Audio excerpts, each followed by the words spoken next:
Hello बच्चों, आज हम जयशंकर प्रसाद की आत्मकथ्य कविता का अर्थ पढ़ेंगे।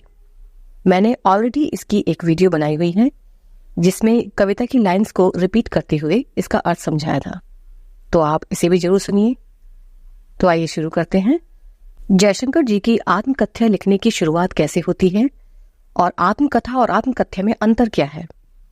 आत्मकथा में तो जीवन की शुरू से लेकर आखिर तक हर एक छोटी बड़ी बात का जिक्र होता है, लेकिन आत्मकथ्य इसका एक छोटा रूप है जिसमें जीवन के कुछ खास पलों को ही बताया जाता है। जब कवि अपने दोस्तों के कहने पर अपनी आत्मकथा लिखने से मना कर देते हैं, तब वह कविता के रूप में अपनी आत्मकथ्य लिखते हैं जिसमें उन्होंने अपने जीवन के कुछ खास पलों का जिक्र किया है, क्योंकि उन्हें ये लगता था कि उनकी जो जीवन यात्रा रही है वह बहुत ही दुख भरी रही है, जिसके बारे में वे अपनी आत्मकथा में लिखकर बताना नहीं चाहते थे।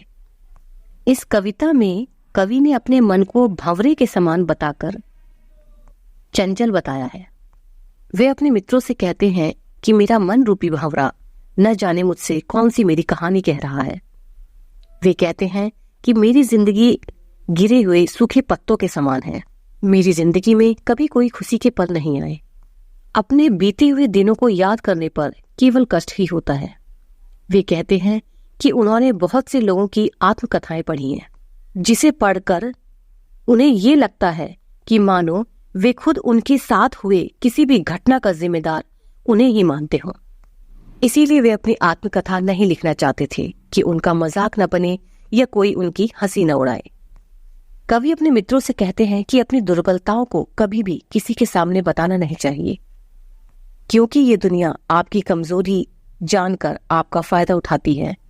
क्या तुम चाहोगे कि ऐसा हो? लेखक अपने जीवन को खाली कागज के समान बताते हुए कहते हैं कि मेरे जीवन में कुछ ऐसा नहीं है जो बताया जा सके।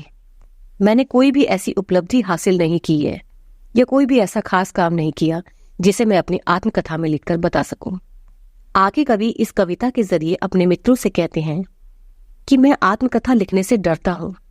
कहीं उसे पढ़कर तुम मेरे दुख और परेशानियों के लिए को ही इसका जिम्मेदार न समझो।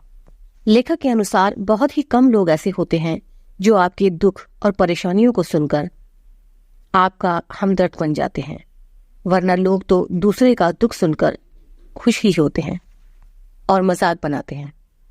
इसीलिए वह आत्मकथा लिखकर अपनी गलतियों और धोखे के बारे में सबको बताकर अपनी हंसी नहीं बनवाना चाहते थे।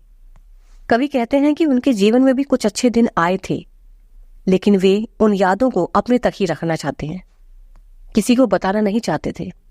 अपने उन अच्छे दिनों की तुलना उन्होंने मधुर चांदनी रातों से की थी कि कैसे वह उस वक्त खिलखिलाकर हंसा करते थे। अपनी कविता के माध्यम से उन्होंने बताया है कि उनके सुखी जीवन का सपना सपना ही रह गया, क्योंकि वह खुशियां उनके पास आने से पहले ही दूर हो गई। कवि जिससे प्रेम करते थे उसके सौंदर्य को प्रकृति के सौंदर्य के समान बताते हुए कहते हैं कि उसके गाल इतने लाल थे कि सूर्य की किरणें भी उसी से लालिमा लेती थी और सुगंधित और मनमोहक बनकर निकलती थी। कवि कहते हैं कि अब मैं अपनी प्रेयसी की यादों के सहारे ही अपना जीवन व्यतीत कर रहा हूँ, उसी से मुझे ताकत मिलती है। वह अपने मित्रों से कहते हैं कि मेरी आत्मकथा लिखने के बहाने तुम मेरी उन यादों को, मेरे दुख को मत जगाओ। ये यादें मैं किसी और के साथ नहीं बांटना चाहता। मैं दूसरों के दुख को सुनता और समझता हूँ, लेकिन अपने लिए चुप रहता हूँ। मैं सबसे अपना जिक्र नहीं करना चाहता। अभी तो मुझे बहुत कुछ करना है। अभी वह समय तो आया ही नहीं कि मैं अपनी आत्मकथा लिखूं। मेरा प्रेम संबंधी वो दुख अभी शांत है। फिर से उसके बारे में बताकर अपनी हृदय की पीड़ा को मैं जगाना नहीं चाहता।